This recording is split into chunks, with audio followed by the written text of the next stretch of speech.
noches a todos. Mi nombre es Sebastián Cosentini, presidente de la augusta y respetable logia Confraternidad Argentina número 2. Quiero agradecerles a ustedes su concurrencia a esta celebración virtual para conmemorar el 165 aniversario de la fundación de esta augusta y respetable logia, ocurrida el 24 de julio del año 1856. Queremos destacar que la misma está auspiciada por la Gran Logia de Libres y Aceptados Masones para la República Argentina y la Academia Masónica de Historia. La finalidad de esta noche es dar luz sobre los sucesos que derivaron en la tenida Unión Nacional, llevada a cabo en el seno de nuestro taller, siendo el disertante en esta oportunidad el ex gran maestro y muy respetable hermano Nicolás Orlando Bareglia, actual presidente de la Academia Masónica de Historia. Quiero también destacar y agradecer la presencia de las autoridades de la Gran Logia Argentina de Libres y Aceptados Masones, entre ellos el gran consejero de Zona 1, el respetable hermano Carlos Amestoy, y a todas las autoridades presentes, tanto de este Oriente como de Orientes extranjeros. Sean todos bienvenidos. Se brindará un espacio para responder algunas preguntas. Les solicito quienes quieran realizarlas, las escriban en el chat de la plataforma. Nuevamente, sean bienvenidos y cedo la palabra a Nicolás para que inicie con su trabajo. Muchísimas gracias, señor presidente. Para mí es un placer hablar sobre la historia de la augusta y respetable logia Confraternidad Argentina a 165 años de su fundación y de funcionamiento ininterrumpido hasta el presente. Es una logia que ha tenido un protagonismo muy importante en la historia argentina. Es la logia que se denomina de la Unión Nacional, porque es precisamente la que logró unir, no tan solo Confraternidad, sino también Unión del Plata, unir el Estado soberano de Buenos Aires, que se estaba erigiendo como una república independiente, con la Confederación. Después no se quedó ahí la participación de la masonería, sino que después trató de consolidar el Estado-Nación en el año que se consolida definitivamente, en el año 1881, cuando se incorpora la Patagonia como parte integrante de la República Argentina, en una acción extraordinaria de una diplomacia excelente de la Argentina a través de Bernardo de Irigoyen, que fue grado 33 y maestro masón de la masonería argentina. Pero me voy a dedicar directamente a la participación de Confraternidad y de la masonería argentina en momentos en que había una confrontación entre los sectores que realmente era de imposible convivencia. Durante el gobierno de Rosas, la masonería actuó en la más estricta clandestinidad. Fue perseguida, obligando a muchos de sus integrantes a emigrar para lograr salvar su vida, y en otros casos, las logias debieron actuar clandestinamente para proteger a sus miembros. Algo similar ocurría en el Uruguay. Pero a partir del año 1854, la situación política cambió y las cosas fueron tomando un cauce normal.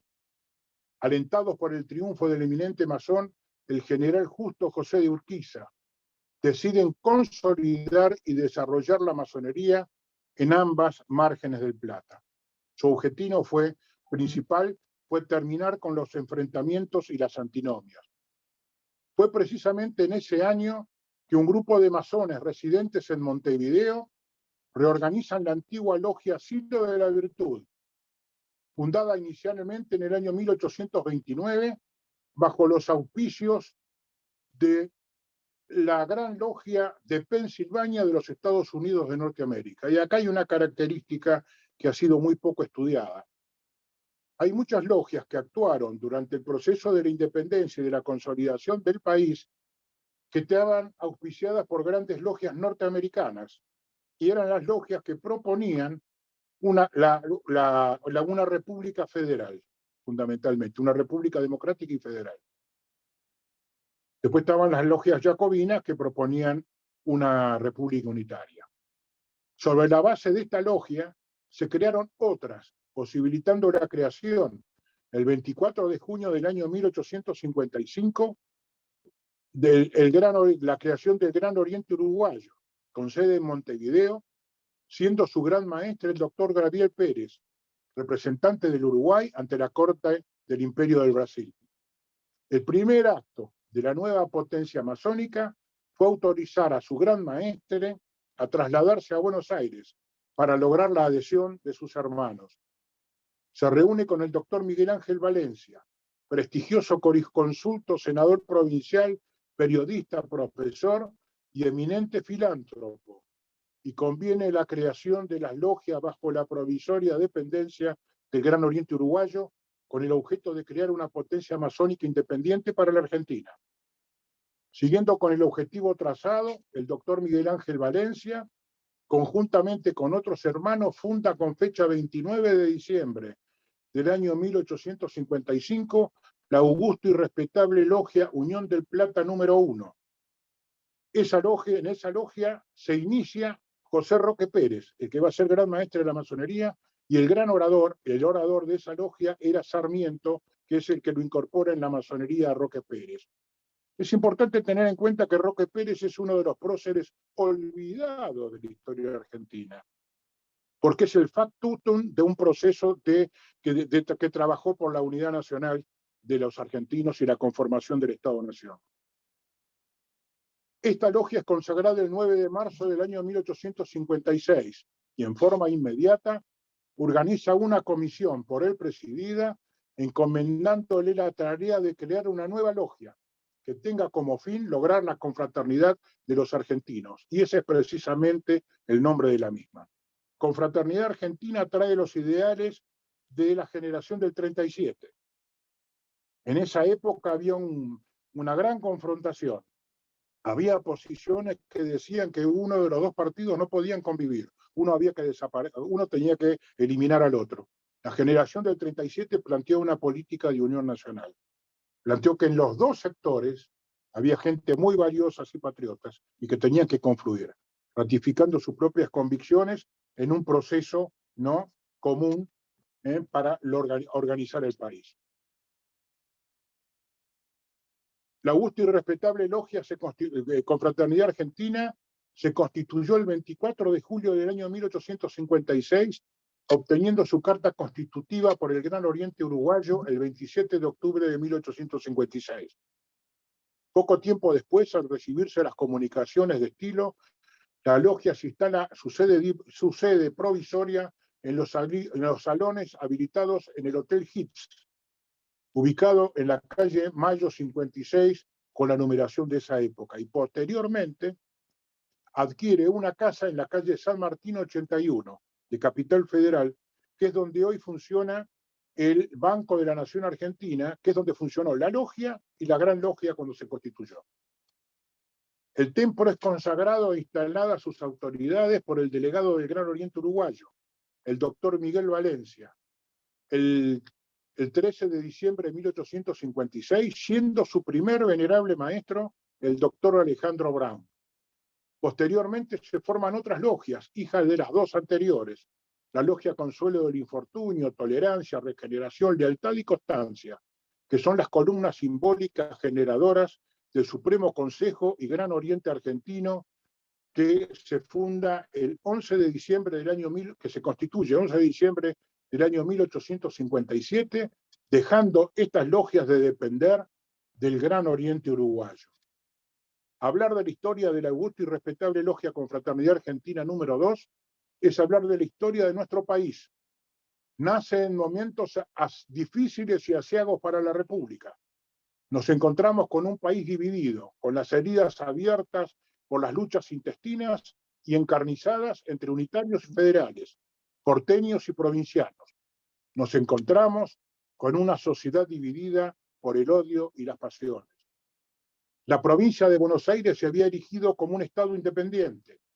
Se iba a llamar República del Río de la Plata y estaba tratando de lograr su reconocimiento a nivel internacional, por intermedio de su ministro plenipotenciario, que era Mariano Balcarce, el yerno del general San Martín.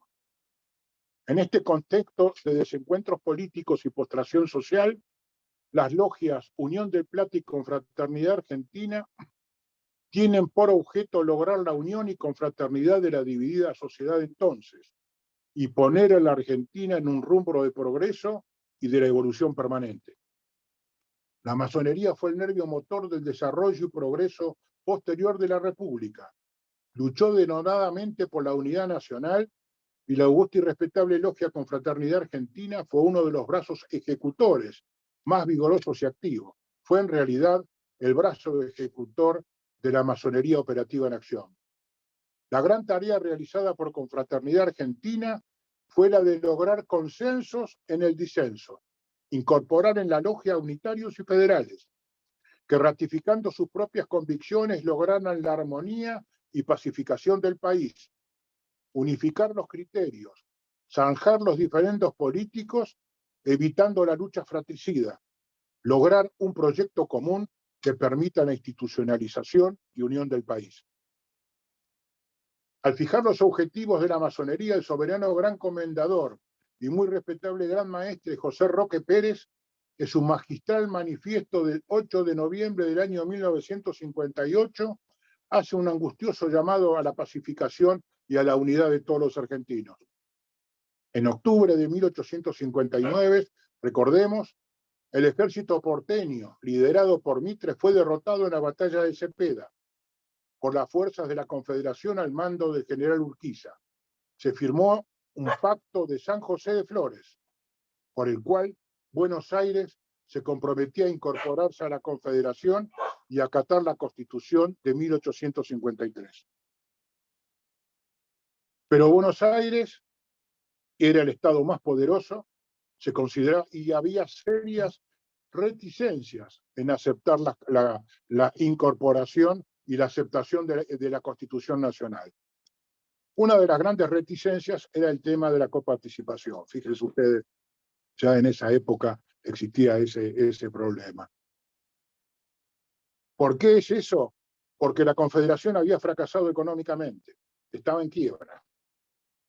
Y el Estado de Buenos Aires es un Estado vigoroso que tenía un ingreso per cápita superior al de los países centrales. Y entonces ahí había grandes reticencias de los integrantes de la provincia de Buenos Aires. Ante esta situación, el objetivo primigenio de la masonería argentina está definida en las dos primeras logias: unir el plata para lograr la confraternidad de los argentinos. En la noche del 27 de junio del año 1860, el presidente de la Confederación Argentina, doctor Santiago Derqui, recibió en Paraná una comunicación del gobernador de Buenos Aires, Bartolomé Mitre, que en instancia de la masonería lo invitaba a visitar la ciudad de Buenos Aires para asistir a los actos oficiales del 9 de julio, donde se celebraría un nuevo aniversario patrio. El presidente de la Nación, el doctor Derqui, le contesta el 29 de junio que, estando resuelto a hacer una visita en ese pueblo, pero previamente, luego dice de jurada la Constitución, pero ya que usted, esa es una de las imposiciones de la Confederación, pero ya que usted con mejor conocimiento de causa lo cree más oportuno para el próximo 9 de julio, la haré con el mayor placer, aceptando desde luego sus finos ofrecimientos y agradeciéndole muy de veras las nuevas muestras de fina amistad que contiene su citada. Asimismo le indica, demostrando poder el presidente, que va a concurrir con los ministros del Interior, Relaciones Exteriores y Guerra, así también con el cuerpo diplomático destacado en la Confederación, tales como los embajadores de Francia, Inglaterra y Estados Unidos, y que es posible que concurran senadores y diputados. El general Urquiza, gobernador de Entre Ríos y presidente del Partido Federal, recibió una invitación idéntica, que es aceptada luego de la conformidad prestada por el presidente de la Nación. Estas personalidades participaron de las fiestas julias, adquiriendo un brillo inusitado. Hubo funciones teatrales, bailes, banquetes, paseos y visitas a establecimientos y lugares de la ciudad. En todos estos actos hubo una gran afluencia de público. Sarmiento organizó una visita al Colegio Modelo, ubicado en la calle Reconquista entre Corrientes y la entonces calle Parque, por él fundada. Todos estos festejos populares fueron organizados por el entonces Gran Oriente Argentino. Culminados los actos, se celebró en la sede de la masonería la denominada Tenida de la Unión Nacional, el 21 de julio del año 1860, donde participan activamente miembros de las logias Unión del Plata y Confraternidad Argentina, presidida por el soberano gran comendador y muy respetable gran maestre José Roque Pérez, donde se procede a otorgarle el grado 33 a los hermanos Bartolomé Mitre, gobernador del Estado de Buenos Aires, unitario, Geli Oves y Domingo Faustino Sarmiento, ministros del Estado de Buenos Aires, unitarios, Santiago Derqui, presidente de la Confederación Argentina Federal, y regularización y reconocimiento a Justo José de Urquiza, que era federal y el presidente del Partido Federal. Ese día el gran templo de la masonería se encontraba iluminado y su recinto se había preparado con toda etiqueta para los actos a realizarse. Era numerosa la concurrencia de hermanos, todos vestidos con traje de rigurosa etiqueta, con todos los paramentos. Además, un calificado grupo de militares y marinos, luciendo honrosas condecoraciones, contribuían a dar más brillo y solemnidad a la imponente asamblea. Los invitados fueron recibidos en el Supremo Consejo Grado 33, en pleno, presidida por el José Roque Pérez, y secundados por todos los venerables de todas las logias de Buenos Aires, conduciéndolos hasta el oriente bajo una ceñida y brillante bóveda de acero.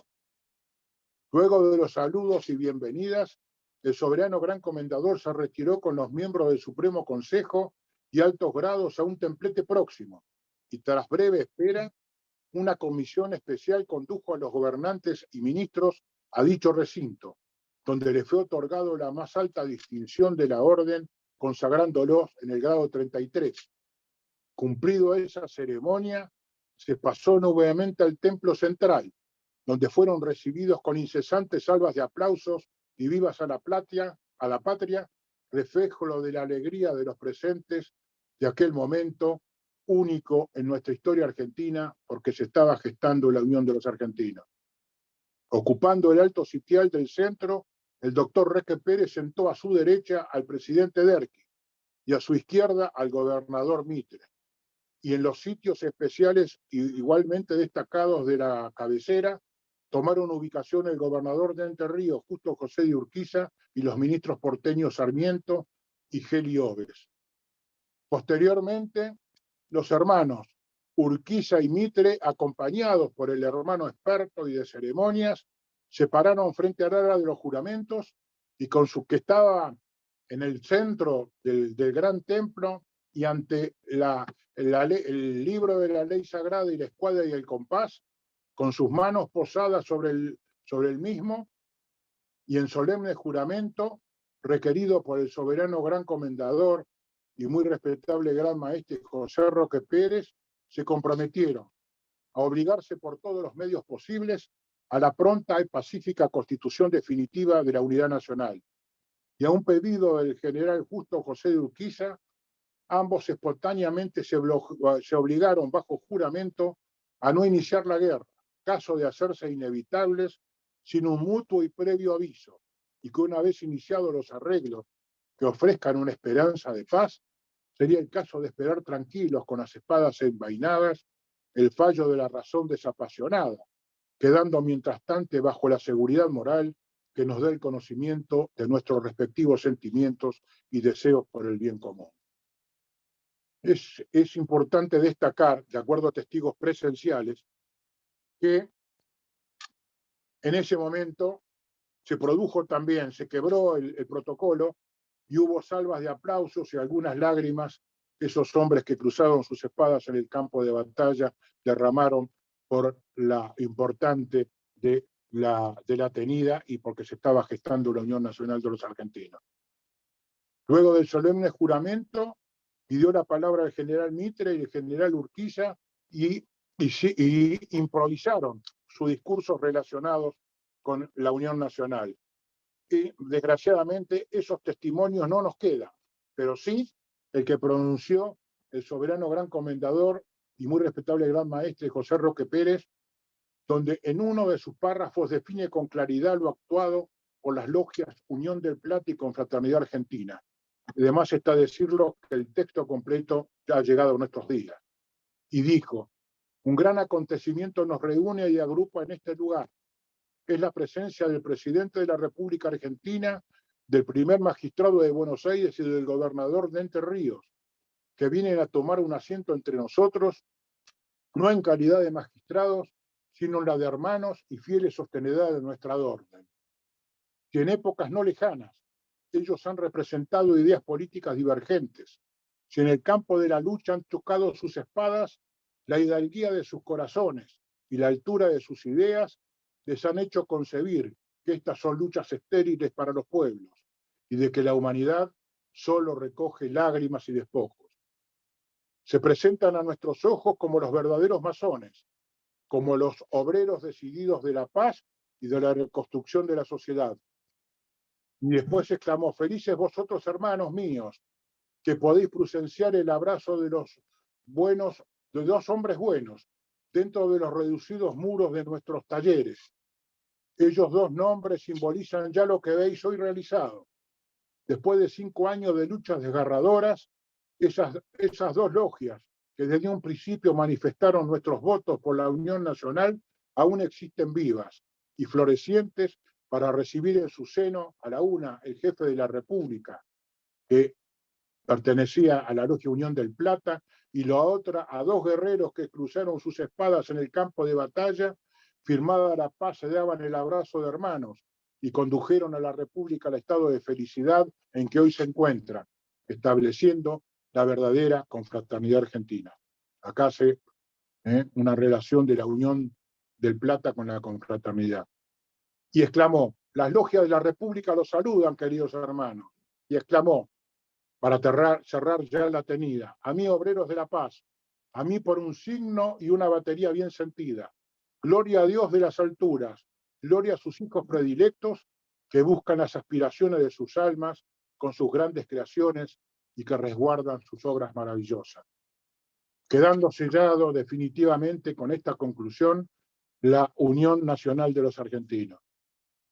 Como símbolo de unión nacional, los hermanos Bartolomé Mitre, jefe del Partido Unitario, y Justo José de Urquiza, jefe del Partido Federal, se afilian los dos a la augusta y respetable Logia Confraternidad Argentina número 2, que a partir de ese momento también se la conoció como la Logia de la Unidad Nacional.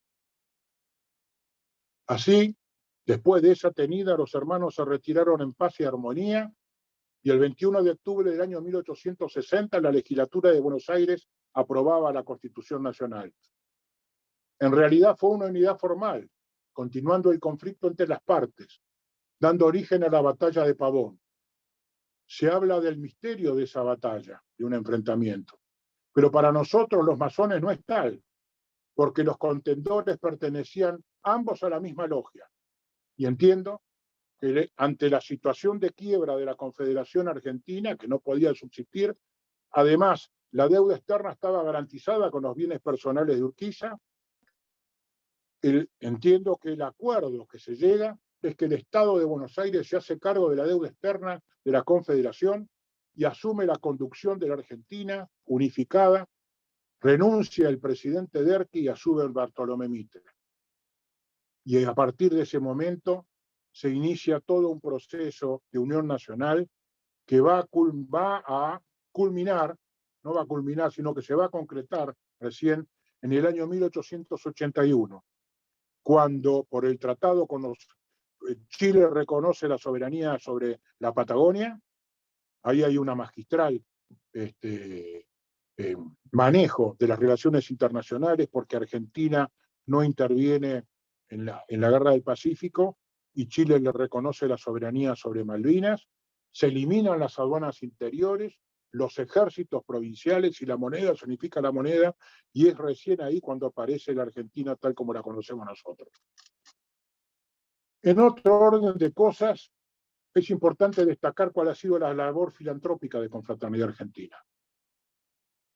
Nuestra logia desarrolla una gran labor filantrópica, aporta 5.000 monedas profanas para comprar libros en los Estados Unidos para distribuirlo entre los niños pobres de las escuelas de campaña. Domingo Faustino Sarmiento, en carta dirigida a la Gran Logia, agradece a Confraternidad Argentina, cuando él era presidente, por su preocupación por elevar espiritualmente a los niños carenciados. Participa como brazo ejecutor de la Gran Logia en la fundación del Asilo de Mendigos, con el apoyo de la comuna. Sostuvo el lazareto donde atendían a los afectados por la fiebre amarilla. Reconocemos que una de las grandes trabajos filantrópicos de Roque Pérez fue justamente luchar contra la fiebre amarilla y muere precisamente contagiado, y no tan solo él, sino varios miembros de la Gran Logia contagiados por la fiebre amarilla. Participó en el proyecto de creación de la Escuela de Sordomudos y en la creación de la Escuela de Bellas Artes. Confraternidad Argentina no pudo sostenerla económicamente, pero el Estado Nacional, por decreto de 1868, la funda y funciona anexa al asilo de huérfanos. Participó en innumerables proyectos operativos con el objeto de aliviar los dolores y sufrimientos producidos por desastres ocurridos en las épocas tales como el terremoto de Mendoza, la epidemia del cólera, la segunda epidemia de fiebre amarilla, la guerra del Paraguay, el incendio de La Boca, el ciclón que asoló a Bahía Blanca y la inundación de Córdoba. Queridos amigos, he aquí una apretada síntesis de la historia de Confraternidad Argentina número 2. No ha sido intención de quien les habla quedarse en la anécdota ni las glorias pasadas, sino que he pretendido puntualizar los logros que marcaron el camino de la presencia activa de las ideas de la masonería en la sociedad profana, porque conociendo el pasado vamos a tener fe y confianza en el futuro. Al igual que nuestros antecesores, nos encontramos con distintos desafíos que nos brinda la sociedad. Ellos nos marcaron el camino. Debemos aceptar el desafío, enfrentarlo y vencerlo. Levantar el espíritu masónico y los valores éticos y morales hoy casi perdidos en nuestra sociedad. Con el aporte de todos, tratar de lograr la solidaridad que está faltando y reinsertar al hombre en la sociedad. La masonería, por su carácter ecuménico y por contener en su seno un amplio espectro ideológico, fue el lugar donde se convinieron las políticas públicas y los grandes proyectos nacionales. Fue política de la orden incorporar en la misma logia a referentes políticos antagónicos para que en forma pacífica puedan aportar proyectos comunes. En la actualidad, la gran aventura que proponemos nuevamente es la de lograr consensos en el disenso, sin que ello implique claudicar en sus principios, y una vez logrado, generar proyectos comunes que se transformen en política de Estado y en grandes proyectos nacionales que hagan despegar definitivamente de nuestro país. Queridos amigos, queridos hermanos, de nosotros depende. Muchísimas gracias por la atención. Gracias, querido hermano Nicolás, por tu tan hermoso trabajo. Estamos esperando en el chat a ver si aparece alguna consulta que quieran hacerle. Por una razón de no estar todos encimando audios, no vamos a habilitar los micrófonos, así que vamos a tomarnos 1 o 2 minutos. Les pido si tienen alguna consulta, realícenla en el chat y la estaremos leyendo oportunamente. Nicolás, tenemos una. El querido hermano Andrés Lawensky nos dice: ¿se entiende las razones de orden político para conceder el grado 33 a Mitre y a Urquiza? Pero, ¿por qué se le concedió a Andrés Gele y Oves? Porque eran dos ministros muy importantes del Estado Soberano de Buenos Aires. Además era militar y ocupaba una posición muy importante dentro del gobierno de Mitre. Tengamos en cuenta que Mitre había dictado el Estado de Buenos Aires había dictado su propia constitución. Era una constitución unitaria. Y se estaba a punto de ser reconocida, sobre todo por Francia y por otros países. Y si el Estado de Buenos Aires se reconocía, automáticamente quedaba escindido de la Confederación. El problema de la Confederación es que no tenía recursos. Los recursos que surgían de este Estado era el del puerto de Buenos Aires, y la idea del resto de la Confederación era compartir los recursos para la creación de un Estado unificado. Esa es una de las razones. Y además terminar con el enfrentamiento terrible que había en esa época, ¿no? Si los federales detenían a los unitarios, los degollaban, y los unitarios igual con los federales. Era un enfrentamiento tremendo. Y ese enfrentamiento tremendo precisamente es por el concepto dogmático del principio, del concepto de verdad. Y concepto dogmático y absoluto. Los masones planteamos y somos constructores de las verdades relativas, no de las verdades absolutas. Porque nosotros consideramos que todos tienen todos, independientemente de que piensen de una u otra forma, si uno se pone bajo el punto de vista de ellos, tienen razón. Ahora, ¿qué pretende la masonería en este proyecto de unión nacional? Nosotros pretendemos que la Argentina se gobierne como se gobierna el gobierno de la masonería. La masonería tiene el Consejo de la Orden, que es un consejo pluralista, donde el jefe, el que la representa, es el gran maestre. Todos piensan distinto. Está lo más variado del pensamiento político argentino, de todos lados. Pero que nadie trata de convencer al otro, se ratifican sus propias convicciones y justamente se llegan a proyectos comunes. Y es así como funciona la orden y como está creciendo en forma exponencial en todos lados. Y nosotros pretendemos eso. ¿Cómo se logra eso? Con política de Estado, con un proyecto nacional, que se acuerden todos, que se comprenda y se entiende que el que no piensa diferente no es un traidor a la patria, sino que es un hombre que tiene una concepción distinta, pero no equivocada. Y uno piensa distinto porque pone el acento en otras cosas. Inclusive es más, podemos nosotros hacer un análisis de las distintas ideologías y vamos a ver que bajo su perspectiva tienen razón en lo que plantean. Lo que pasa es que uno privilegia a veces otras cosas y por eso piensa de otra forma. Entonces la idea es justamente lograr eso. Y hubo dos épocas, dos procesos históricos muy importantes. Uno fue el abrazo de Mitre y Urquiza, que representaban dos fuerzas total y absolutamente antagónicas. Se habían matado, se habían degollado y todo demás.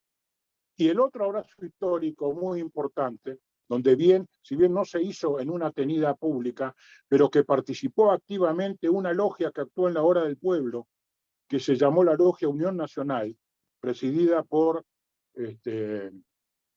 León Patris, que había sido diputado demócrata progresista y grado 33 de la masonería. Ellos logran el abrazo Perón-Balbín. Y si ustedes se detienen y empiezan a analizar el discurso de Balbín cuando despide al amigo, ese es un discurso netamente masónico, si bien Balbín no lo era. Él dice, nos reencontramos al fin de nuestras vidas. No nos arrepentimos de nuestro pasado, ratificamos nuestras propias convicciones. Nos reconocimos como leales adversarios. Ya no eran enemigos, eran adversarios. Y tratamos de buscar una política de unión nacional. Eso es lo que pretende la masonería. Lo que pretendió en ese momento y lo que pretendió en el segundo abrazo Perón-Balbín.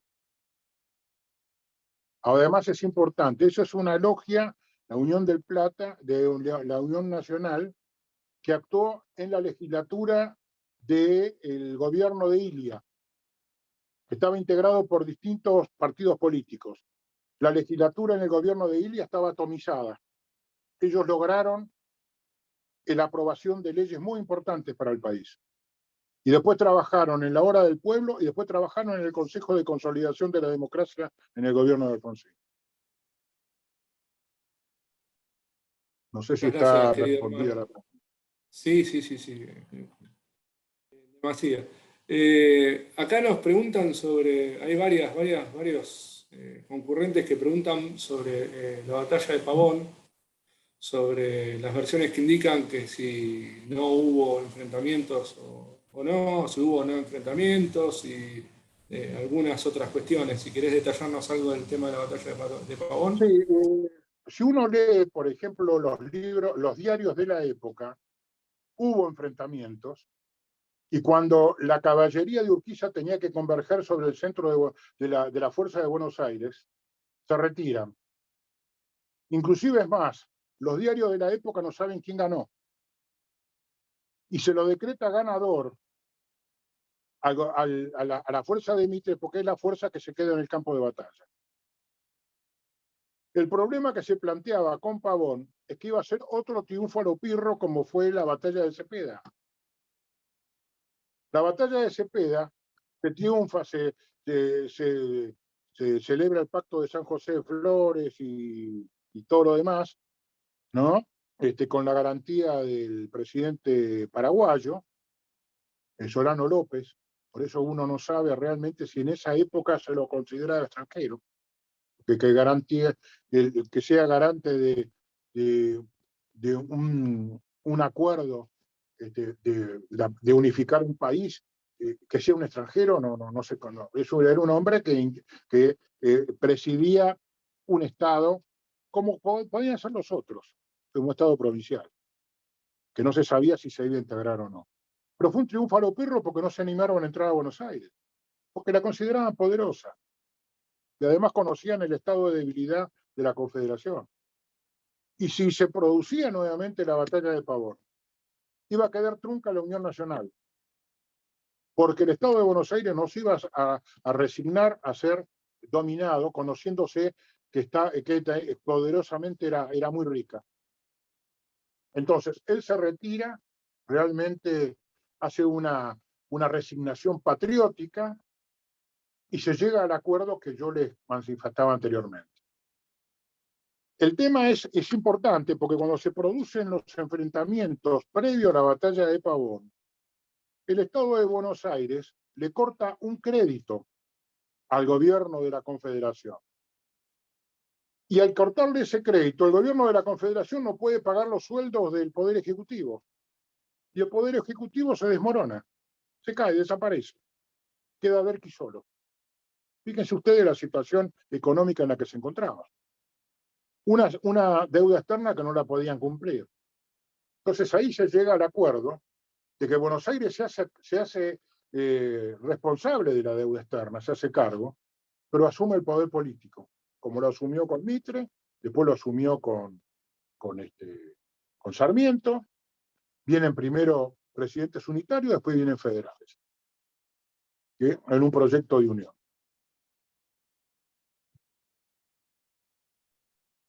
Sí, no sé si hay alguna otra pregunta. Acá hay una pregunta interesante. ¿Por qué menciona como el prócer olvidado al respetable gran maestre Roque Pérez? ¿Cómo? Perdón, no escuché bien, porque se cortó. ¿Por qué menciona como prócer olvidado al respetable gran maestre Roque Pérez? Porque no se lo conoce con su dimensión, porque es el hombre, el factotum de la Unión Nacional de los Argentinos. Y además toda la tarea posterior que realizó, que fue una tarea de pacificación y de unión de todos los argentinos. Eso es un tema muy importante. Cuando se habla de unión nacional, no se lo puede olvidar y dejar de mencionarlo a Roque Pérez. Un hombre que trabajó durante 8 años en el gobierno, en la Secretaría de Relaciones Exteriores del gobierno de Rosas, que era federal dorreguista. Y él, cuando cae Rosas, y acá se produce la Revolución de Septiembre, cuando sube Mitre, él se exilia en Montevideo. Y después vuelve. Y él tiene una concepción de unión nacional, por eso se incorpora a la masonería. Y el primer objetivo de la Gran Logia es lograr la unión de los argentinos. Es fundamental. Y lo logras. Y después sigue funcionando para adelante. Lo importante es que la institución, con Roque Pérez adelante, tiene una fuerza moral muy importante. Unifica a los enemigos, después son adversarios. Eso es muy importante.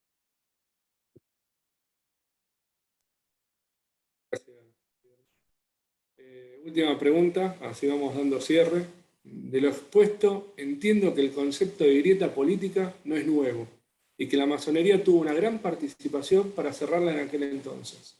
La pregunta es, si usted cree que se puede volver a dar las condiciones para que la masonería pueda ser nuevamente protagonista y volver a serlo. Es lo que venimos proponiendo desde el año 2008 hasta ahora, permanentemente. Y hemos tenido reuniones, cuando fui gran maestre me tocó actuar, y ahora también, porque es toda una continuidad de esa época, y hemos tenido reuniones con lo más variado del pensamiento político argentino, con la dirigencia gremial, con todos. Todos están de acuerdo, pero ninguna se sienta en una mesa a acordar política de Estado. ¿Y por qué? Porque tienen que resignar derechos. Acá hubo un proyecto muy interesante. Una vez, y me permítanme esta licencia, tuve la oportunidad de hablar de este tema con el doctor Alfonsín. Y él me planteó que si no había un acuerdo entre las fuerzas políticas de acordar una política de Estado y un tipo de país, era imposible la República en Argentina. Y que hubo un intento muy importante de crear política de Estado. Él había acordado con Cafiero, determinada, pero claro, si Cafiero resultaba electo presidente, que no ocurrió, y ahí quedó trunco. Y se iban a llegar a un acuerdo, ¿no es cierto? Porque esto no es nuevo, siempre han tratado de acordar, donde el radicalismo iba a ser la socialdemocracia, iba a interpretar, y el peronismo el social cristianismo, con un proyecto común de desarrollo del país. Eso quedó trunco. Eso todavía está pendiente. Ahora, la masonería plantea precisamente eso: reconocer al adversario, creer en las verdades relativas y no absolutas. El que piensa distinto no es un traidor ni un enemigo, sino que es un par que tiene una concepción distinta, pero hay puntos en común, o hay puntos que son comunes. Si uno saca uno de los temas que uno está en desacuerdo, coincide en mucho con el adversario. Pero para hacerlo eso, hay que hacer un gran ejercicio de tolerancia y de aceptación del otro. Yo quiero confesar que yo ingresé en la masonería en el año, ni bien vino la democracia, en el año en el 85. Y yo tenía una concepción dogmática de mi pensamiento, que no pensaba como yo, era un traidor, no servía para nada. Y el hecho de estar en la masonería y trabajar, esto lo trabajamos muchísimos en los templos, trabajamos muchos de que no discutimos, cada uno plantea su cosa y si uno está en desacuerdo, hace un trabajo de otra forma, en otra tenida. Me fue moldeando y empecé a entenderlo. Y nosotros no lo entendíamos cuando éramos compañeros. Hasta que un maestro nos llevó, y esto lo cuento siempre, al Museo Roca. Y había un grupo de historiadores que hablaban a favor de Roca y otro en contra. Entonces me dice, ustedes traten de desprenderse de sus preconceptos. Y vamos a escuchar al que habla a favor de Roca bajo ese punto de vista, a ver si tiene razón. Entonces habló a favor de Roca, hubo un break, salimos y me dice, ¿qué opinan ustedes? Éramos varios. Y bajo ese punto de vista tiene razón. Bueno, ahora vamos a escuchar a los otros, que lo atacaban. Salió y, ¿qué te pareció? Y bajo ese punto de vista también tiene razón. ¿No se ven? Me dice que las verdades son parciales y son relativas. Lo que hay que buscar es una idea de unidad entre todos. Y después hubo, un debate entre ellos y todo lo demás. Pero ahí comprendí cómo era la cosa. Eso es lo que propone la masonería para el futuro, y yo creo que esto es necesario para la Argentina que viene. Sentarte en una mesa y empezar a acordar. Yo cuando veía las distintas posiciones, cuando yo fui gran maestre, y hablaba en privado con las distintas fuerzas, me daba cuenta que las diferencias eran muy pocas. Lo que pasa es que hay egoísmos, hay egos personales, A veces el hecho de crear un enemigo te legitima. Entonces lo difícil, yo lo que planteo siempre es cómo nosotros en la masonería elegimos a nuestras autoridades, sin crear el enemigo. Lo nuestro es todo democrático. Hay debates, uno recorre las provincias y plantea su política de gobierno, y después lo eligen democráticamente. Inclusive hay debates con otros hermanos que quieren también ubicarse, pero no se los enfrenta ni nada. Es un debate de ideas. Y los masones, ¿qué es lo que hacen? El pueblo masónico, que es el que elige. Los analiza, ¿ve? Dice, no, estoy con este, pero no hay enfrentamiento ni enemigos. Y cuando perdió, el otro colabora con el que ganó.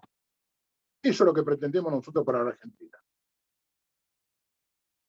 Nuevamente, gracias Nicolás. Quiero agradecer también a todos los asistentes. Y bueno, y destacar especialmente la colaboración de la Gran Secretaría de Asuntos Institucionales, a través del respetable hermano Mariano Cravedi, quienes nos brindaron todo su apoyo para la realización de este evento. No resta más que decir, solo reflexionar, y hasta pronto y que tengan todos muy buenas noches. Es un gusto y buenas noches para todos.